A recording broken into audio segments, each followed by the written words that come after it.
Hey everyone, I'm Dr. Allison, and I'm so glad you're here to discover what brings out the best of you.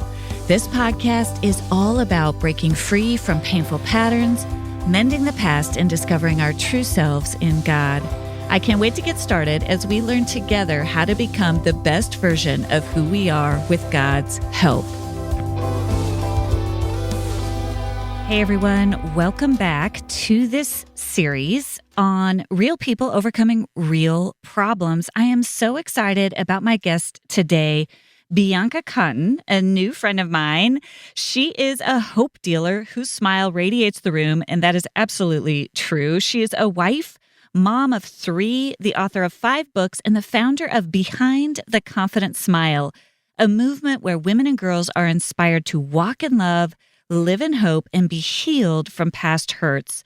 In her newest book, Captivating Confidence, an 11-step guide to developing a healthy relationship with yourself and own your inner greatness, she talks about this theme that is throughout all of her work of not suffering silently, and she equips you with tools to be a healthier you. So Thank you so much for being here with me today, Bianca, to talk a little bit more about some of the pain, some of the fear that has been behind your smile. Yes, I'm ready. Thank you for having me. This is a pleasure and an honor to share. Oh, I'm so thrilled. Well, all right. So I want to go back in time just a little bit to early Bianca, maybe your early 20s, maybe your teens. What were you hiding behind your smile back then, maybe without even realizing at the time? And by the way, I kind of borrowed that question from you. I don't ask that to all my guests, but I thought that was such a powerful question. I wanted to turn it on you because that's what you ask your guests, right? What are you hiding behind your smile? So I want to I'm taking that question just for your interview to say, let's hear it from you. Yes. Now, I appreciate that, and I'm willing to share. And I took notes too. So without realizing it, in my teens and early 20s, I was having depression and deep sadness. And this stems from my earliest memory as a child at the age of 3 years old, crying and hiding. And I talk about this in my latest book about like childhood trauma and how it impacted me into my adulthood. In my late teens, that's when I start to say, you know what, maybe I don't have to live forever with pain, because I had reached a place of hopelessness. Like, will I be in pain forever? Will I be experiencing emotional distress forever? Will I be triggered forever? Without knowing those words, right? Like, I understand those terms now. Right. But then I was just like, trying to understand pain and why pain existed. And would I struggle with the same things that I struggled with forever? Oh, wow. So, Bianca, you're talking about kind of your teen self where you knew you were in pain and you were wondering, will I have to feel this way forever? Is that right? Yeah. Yes. So there was an awareness of the sadness. And maybe an awareness that was there even a possibility of not feeling that way? Is that right? Right. I didn't know. I didn't know if I would not feel that way. Fill me in a little bit on that journey of getting curious about that question. Do I have to always feel this way? Right. So it started when I went away to college. I felt like that was a way that I could start anew, start fresh. And I started talking to one of my older cousins, like, hey, this is how I'm feeling. I'm trying to shake it. Like, what do I do with this? And he was affirming me that me just talking about what I was experiencing and opening up was the start of that journey. And so I would say at the age of 17 or 18, that's when I just started talking to myself about what I had experienced in my childhood. And then later on in college, that's when I started journaling regularly. And that became my way of processing trauma, processing my day-to-day feelings, things that I had suppressed for years Mm-hmm. because I just wanted to show up and be strong and appear a certain way without Mm-hmm. even being so conscious about that Mm-hmm. I was doing that. I just wanted to be happy and joyful, but that's not how I always felt That's right. inside. So I tried going to the counselor on my college campus and it wasn't a good match. So I didn't go back and I kept writing and writing. And as I began to write, I started to feel healing. Mm. I started to feel burdens lifting off of me. And I would write prayers too. And Mm. I felt like God was meeting me exactly where I was. When Mm-hmm. I didn't even know what to pray, He met me and how Mm-hmm. I felt. So, Bianca, what you just said is just there's just so much in it. So, I want to pause for a second. You've got some pain, right? From Mhm. some of these lingering wounds from your childhood that you're carrying. And one way that you've learned to cope is just to try to be happy, Right. but it wasn't working, right? That wasn't No. working. You knew enough to know that. And you talked to somebody. Now, there was two things you said. One, you talked to a cousin, and that did help. That did help. Mhm. There was something about that that made you feel more seen. There was something Yeah. about journaling, talking to God that made you Yeah. feel more seen. I love that. So I want to highlight that. And then there's something really interesting you said. You said I tried a counselor and it didn't work. Now you kind of blew Mhm. past that, but I want to honor you that something inside of you, whatever it was in that session was like this isn't going to work. And you honored that, right? Yeah. Is that fair to say? It's definitely fair. I see that moment right now. I can describe it. I went to the counselor. It was a white male. Okay. And I went to a predominantly white institution for Mhm. undergrad. So I had already been experiencing overt racism Yep. while being there.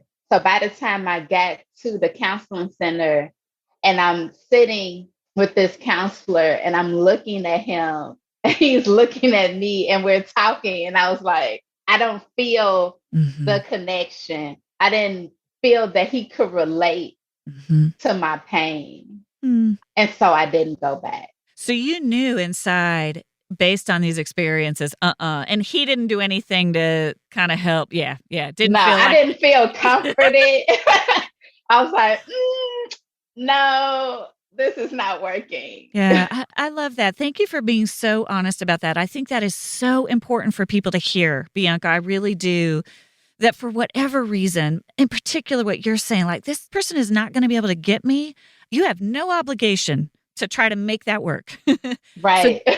good. I just want to really commend you. And I want listeners to hear that. If there's anything inside of you that says this doesn't feel safe, you Yeah. know, and you had an experience of safety with your cousin and Hmm. with God, right? So you knew a Yeah. little bit about what it felt like to be heard and you knew what it felt like when Hmm. it didn't feel right. Right. And that's Right. just so important, I think, for people because of that pain inside of you. You protected yourself. You Oh, protected yeah. yourself in that moment. So I love that. And so just to kind of keep going, so you knew you had this pain. You knew talking to someone who might get it Yeah. helped, journaling helped, talking to God helped. We know a little bit about what didn't help. Right. What were some of the fears? Tell me a little bit about as you went through college and you're journaling. What came to the surface? You talk about this idea Hmm. of kind of there was some fear attached Yeah. to the pain. What was that about? So I have a couple of examples. One is growing up in my family dynamic and in my community. Sometimes I will see teen parents. Hmm. And one of the things that I was trying to steer away from was not being another statistic. I was like, I'm already Black, I'm female, I don't need to add anything else to myself. And this was my thinking at the time, to be a statistic and become a teen mom. So one of my fears was I don't want that journey. Mm-hmm. And not knocking anyone else's story. I just knew that I seen the struggles through others' eyes. Mm-hmm. And another fear of mine at that time was dying empty. I mean, not dying empty. And what I mean by that is I've been to my share of funerals Mm. over my lifetime and different age ranges, different family members, close friends, and knowing that this person died with their gifts inside Mm. or with potential and truly not wanting to go to the grave with anything left in me. And because of that fear, it lit a fire under me to become a high performer, an overachiever, and operating in perfectionism because I was like, nope, I need to die empty. I don't want to take anything with me to the Yeah. grave. I know that there's a lot in me and I'm not going to let anything stop me. And also understanding, I was just talking to my husband about this the other, just before recording today, that I started writing down how do you know you healed? And I'm in this place right now where I am experiencing joy like I've never experienced before.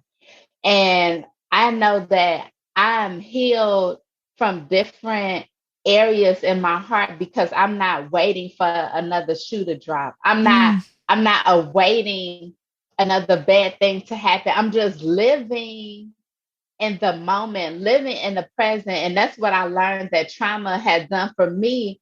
It caused me to want to plan out my entire life Mm. and not trust God that He has me, that He has everything planned and ordained. I will only trust Him with certain parts of Okay. me. Man, this is just so powerful. So let me tease out a couple of things and you tell me if I'm hearing you correctly, okay?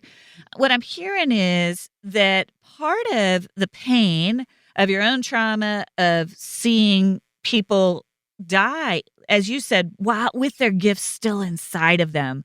That is such a powerful way to put that, Bianca.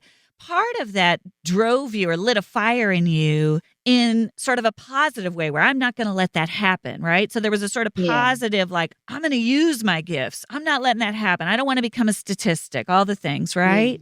But then what I'm hearing you say simultaneously is that was true, but also it led to a perfectionism that yeah, was also painful in its own way. Is that yeah. right? Am I hearing you correctly? There was sort of two things going on. One was sort of it was good, it propelled you, it motivated you, Hmm. but then there was another sort of another side to it that also became its own sort of perfectionistic. Am I It hearing that right? did. Yeah, you're hearing it right.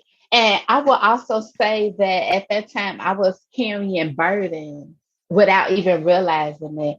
And so what I mean by that is one of my grandmothers, she was born down south in the southern states and she used to pick cotton. Mm. And due to, the circumstances of Black people in America, she did not graduate in Mhm. the way that we graduate Mhm. on time. Mhm. Knowing and understanding my grandmother's story, I felt a need to break generational curses in my family and be a beacon of light and do the things that I had never seen before. And so I took on that burden, I carried it, Mhm. and really, it wasn't until maybe I would say 3 or 4 years ago, some of my friends was like, Bianca, do you realize what you're doing to yourself? Do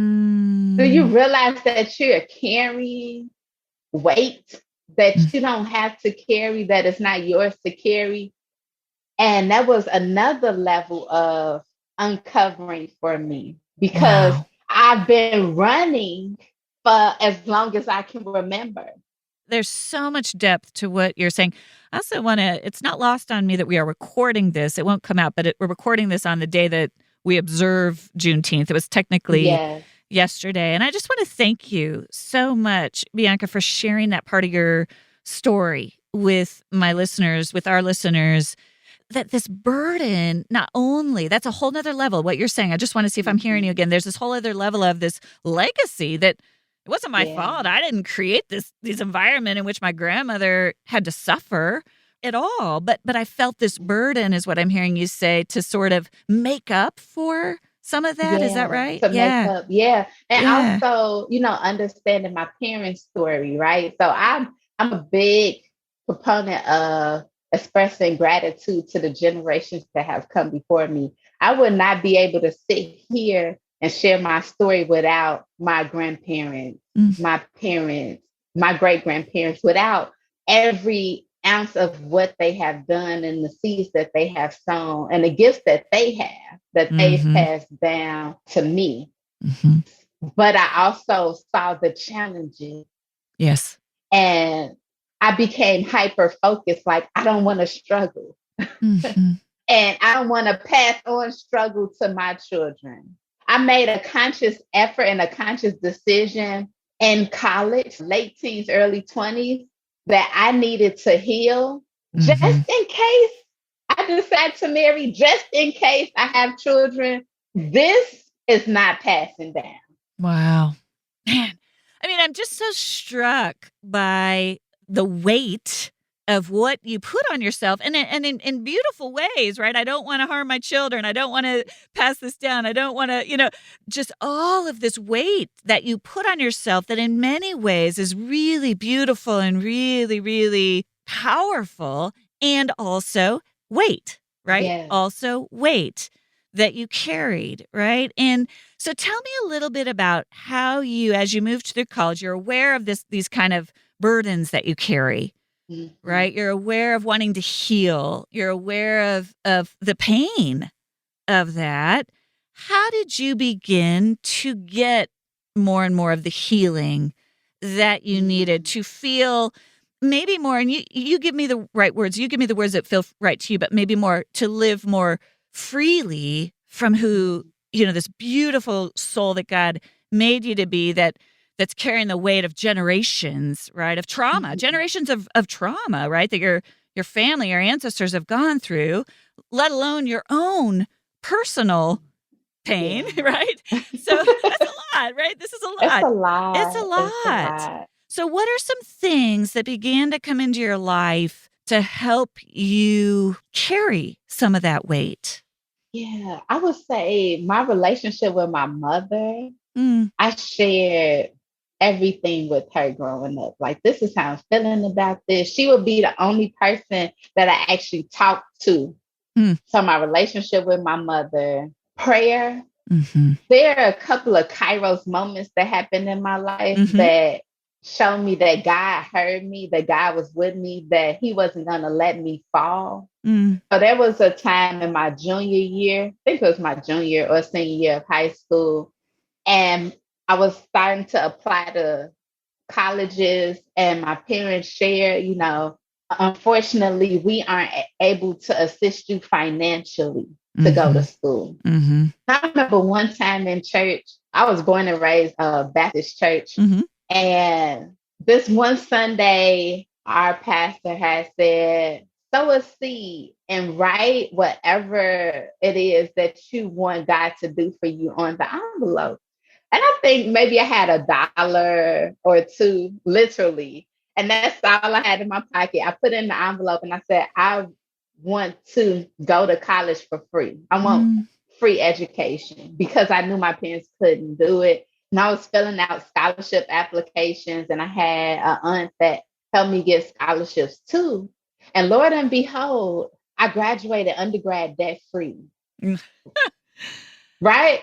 And so, but another layer to this, when I started getting all these scholarships and it was covering the cost of everything, including the cost of me traveling back and forth from school to home, mm-hmm, during breaks, and even down to if I needed a coat, they would buy me a mm-hmm, coat, like just different things like that. mm-hmm, And I was so stressed my freshman year because one of the scholarships that was a large sum of money, I had to maintain a certain GPA. mm-hmm, And my first semester was so hard for me, not just academically, mm, but also family wise. Like, my mom and a couple of other family members were in a really bad accident. mm, And that happened around the same time that one of my cousins passed away, who was 6 months younger than me, and her and I were really close. Mm. So it's my first semester. I have a cousin where we were raised very closely and tight paths. I'm going to her funeral, this huge car accident, Mm. and I come back from her funeral and I pass out in my dorm room and didn't even know, like, what was going on, because going back, I was emotional suppressor. Yes. So I was suppressing all this, like, I got to maintain a certain GPA, keep this money, and all this stuff that's going on. And I don't really trust to Mm. share what's happening with the people I just met, because this is my first semester in college. Like, who do I talk to? And all of this just Yeah. bottled, and I Yeah. passed out. When I woke up, I had a bump on my head, I had a bruise on my arm. And let me tell you this, and I wrote about it in my book too, to share how important it is to have a healthy relationship with yourself. I still went to class. Oh, Bianca. Oh my gosh. I still went because back to those fears, right? Yeah. Back to the fears of, no, I need to Yeah. show up, and I'm in class, my head is banging, like Mm-hmm. throbbing. So after class, I go to the Mm-hmm. nurse's station and tell them what happened. And they looked at me crazy because I went to class. They send me to the hospital. They was like, we can't help you here. We're going to send you to the hospital. Mm-hmm. I'm in the hospital for 3 hours. They do all types of tests. And I was like, we can't find anything wrong with you. Hmm. Are you stressed? Mm-hmm. That's what the doctor asked me. And I was like, well, maybe, like, this my, again, emotional suppressor. I'm used to Mm-hmm. carrying That's weight, right. right? That's right. So I That's right. said, maybe. I was like, I just got back from my cousin's funeral. This is happening. This is happening. This is happening. He was just like, you're stressed. And I was like, so what do I do with it? I mean, because the person I would normally talk to is now laying in the hospital bed. Oh my gosh. And I didn't even tell my mother at that time. I told her years later. I didn't even tell her that I passed out Mm-hmm. because I didn't want her worried about me. Mm-hmm. When you look back, it's this younger version of you, right? What would you tell Yeah. her now, right? What, as you, I could just see it in your eye. You're just like, there's this marvel at this strength of this young Yeah. girl. And yet also, should she have had to have been that strong, right? Like, Right. That part. yeah, that part, right? That Like, part. what would you say to her now? What would you want her to know now? I would want the younger me to know that it's okay to cry, because I cried so much in my adolescent years that I stopped.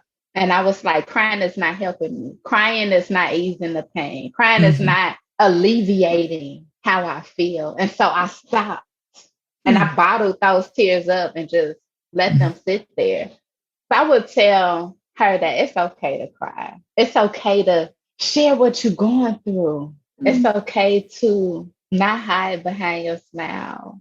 It's okay to allow other people in your space. And I started to do that eventually.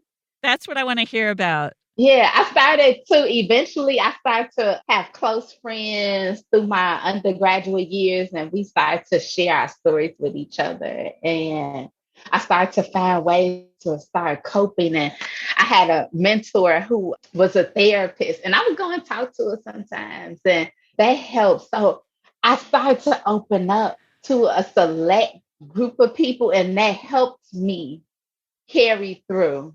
How did you learn to trust, right? From your first encounter going to the white male therapist that you were like, no. How did you learn to open up and who you could trust? How did that evolve for you? Yeah, they first showed themselves friendly and started to open up to me and started to tell me how good of a listener I was. Then eventually they was like, Bianca, what about you? And so because they shared, I felt safe to share. And because they modeled how to express your emotions, because I didn't always see healthy ways growing up of modeling. I saw a lot of folks hack it in suitcases or just express anger and rage. Mm-hmm. So I didn't have a big emotional vocabulary Mm-hmm. Mm-hmm. besides I feel angry because a lot of times I was angry. And Mm-hmm. that's an emotion I knew and understood all too well. Mm-hmm. So through the process, I love this, through the process of just other people kind of being real, showing themselves Mhm. their own vulnerabilities to you, something in you kind of watched that, noticed that, and then they started asking you that Yeah, allowed you to slowly let people in. Is that yeah, right? it is right. I admire their ability to just say it, like Yeah. to say, like, oh, such and such hurt me, and I'm Mm-hmm. upset about that. Mm-hmm. Because in the past, I would just move on. Like, Mm-hmm. Mm-hmm. even though I felt it, I didn't always acknowledge how I felt. Mm-hmm.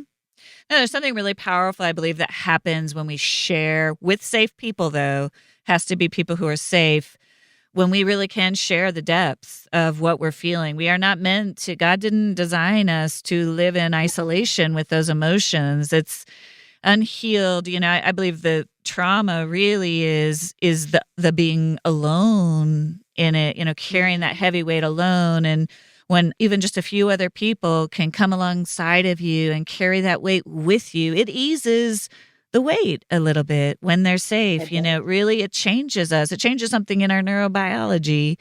And I just love that you experienced that. I'm curious. I'd love to hear, maybe as you moved into being a mom and you moved into Mm-hmm. all this work that you're doing. I mean, you've got a podcast, you've written several books, you're an entrepreneur, you're doing so many things. How do you stay connected to yourself, to God? How do you Mm-hmm. continue to stay grounded so you're not in that survival mode, right? Yeah. I'm going to make it happen, right? As we all Right. still carry those weights, Oh, or yeah. right, but also you've got those checks, on Oh, yeah. yourself. How do you keep that going in your life now?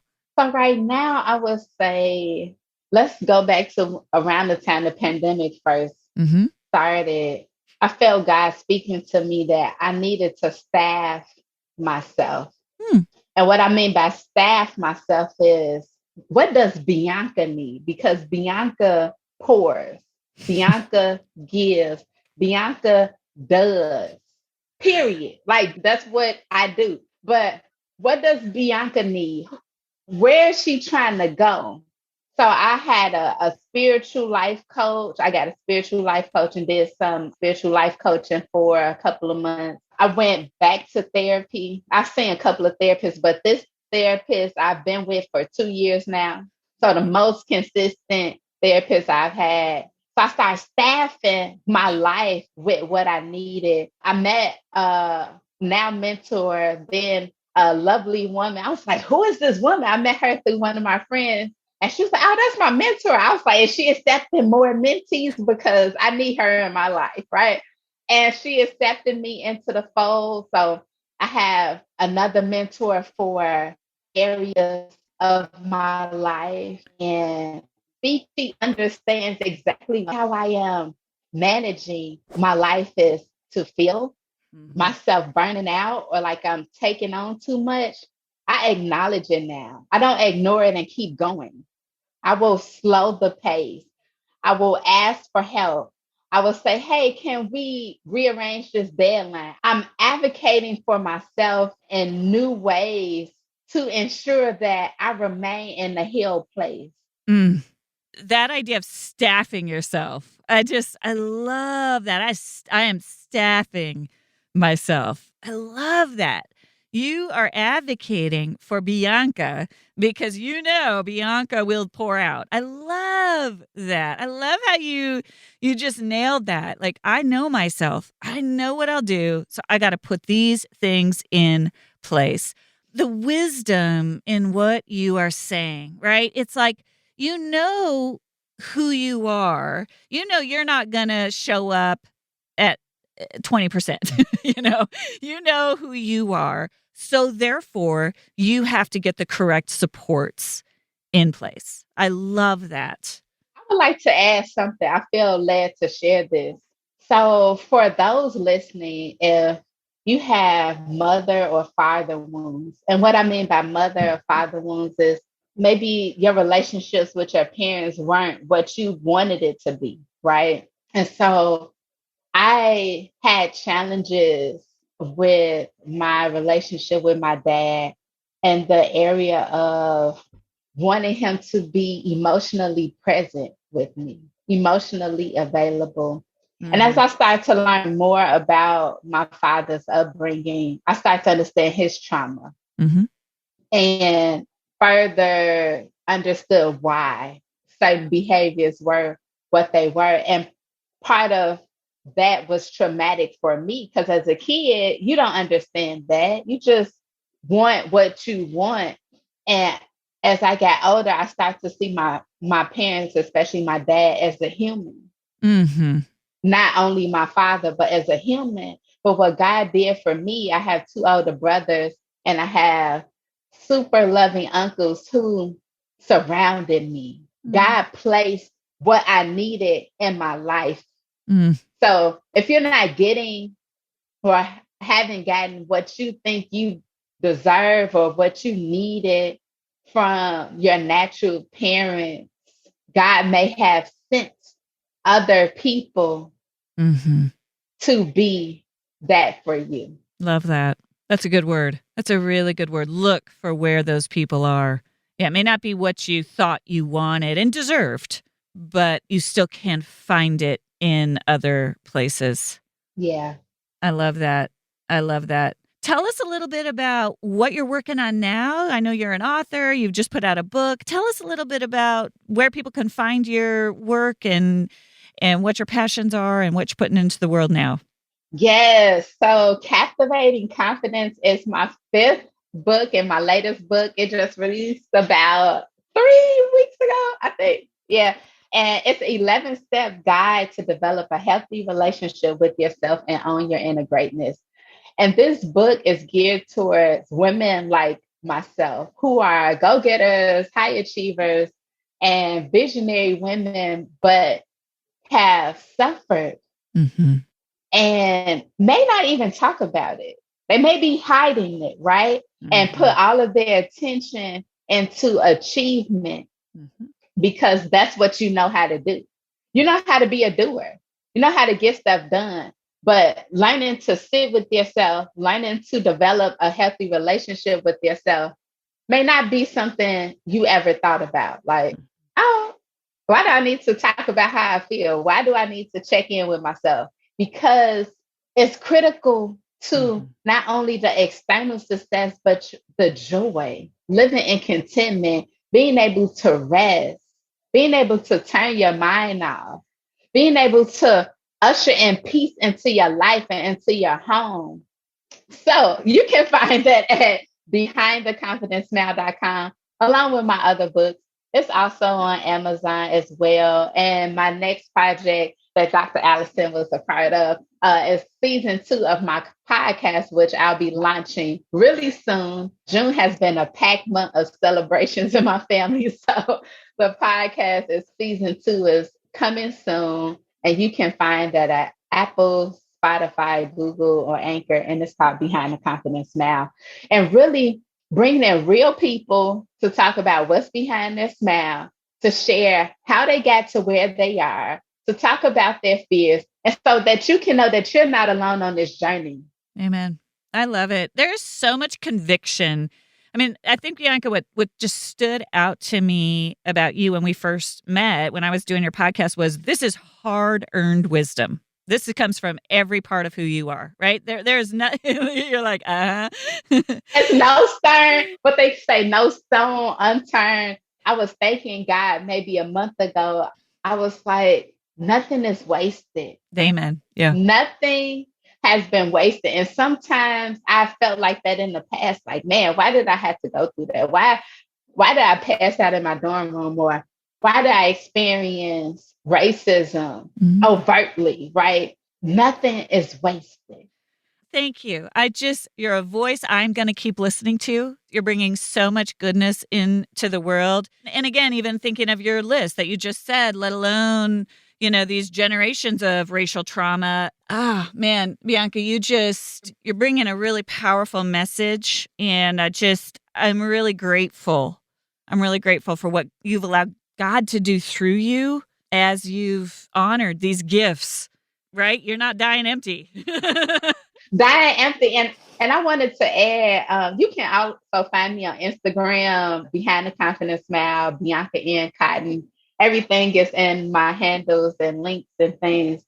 But I want to share this because I had a fear of sharing my story, right? When I first started writing books. And my first book wasn't even supposed to be a book. It came out of my journal.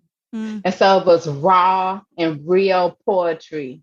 And what I want to say about fear, if we continue to allow fear to stop us from operating as how God created us, we are someone's solution.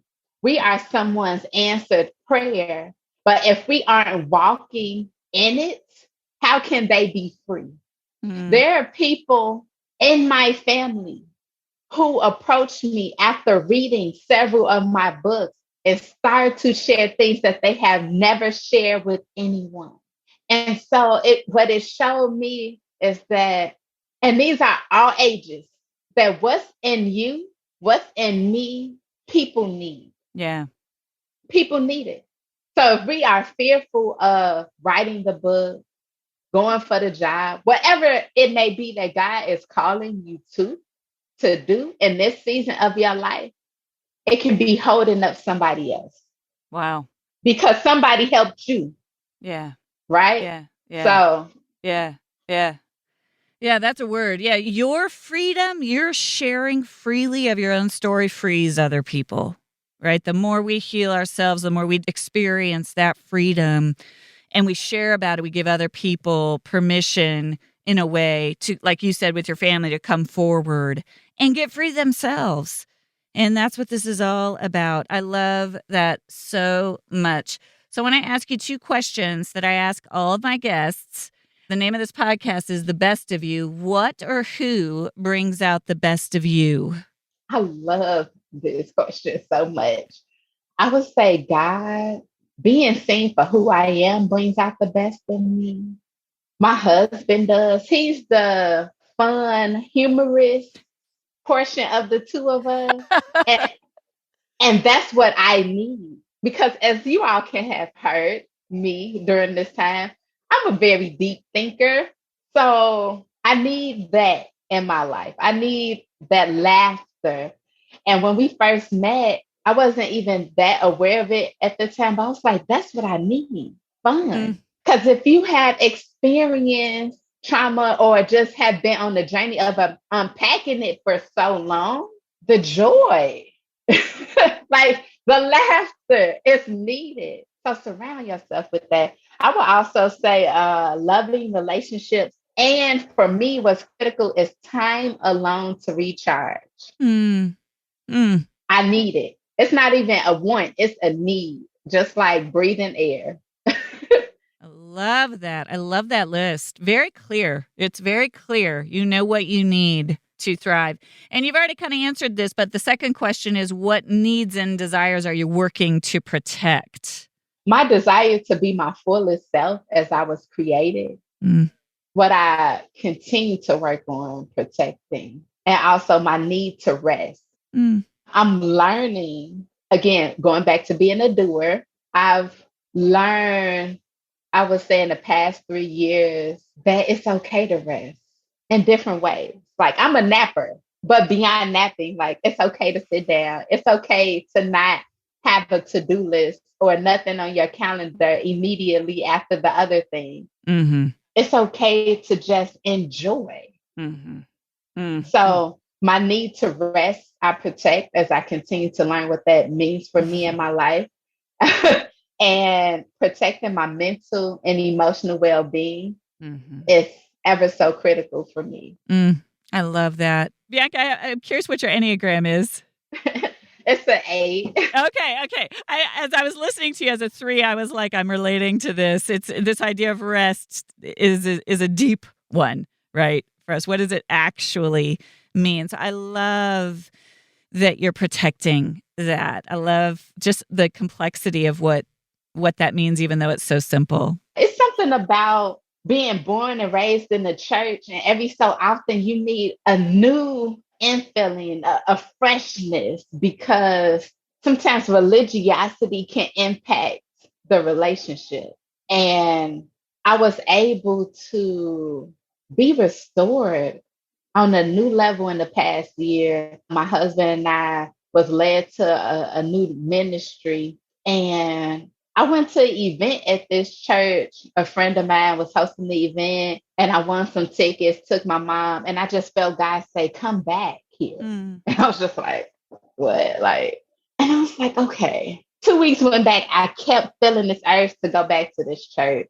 And this was after my husband and I had been praying, Lord, show us where to go next. You showed us before. I know you'll show us again. Show us where we can be filled. Show us where we can be restored. Show us where we can actually commune with people. And led us back to this church and been there ever since last May. Wow. And since last May, I have been feeling love.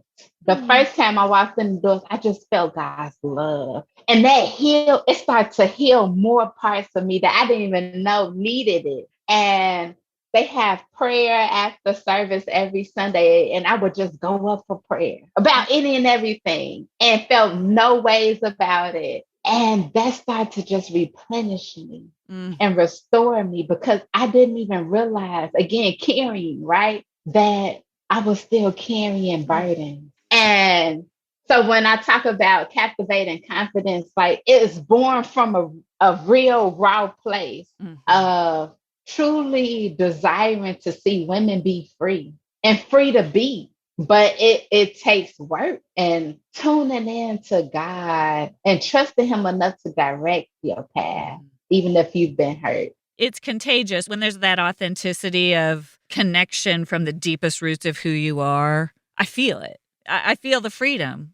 I will leave this conversation breathing a little more freely, right? Because you've just breathed that into me. And it's really powerful. That work from the inside out, it transforms us and it spills out to everyone around us. And I can feel that. And I'm so grateful to have bumped into you. Me too. And I'm so excited for your new book to come, and just all the people that you bless. You are a true gift. And I'm glad to have met you and I don't even know how I stumbled upon you, but I'm glad that it happened.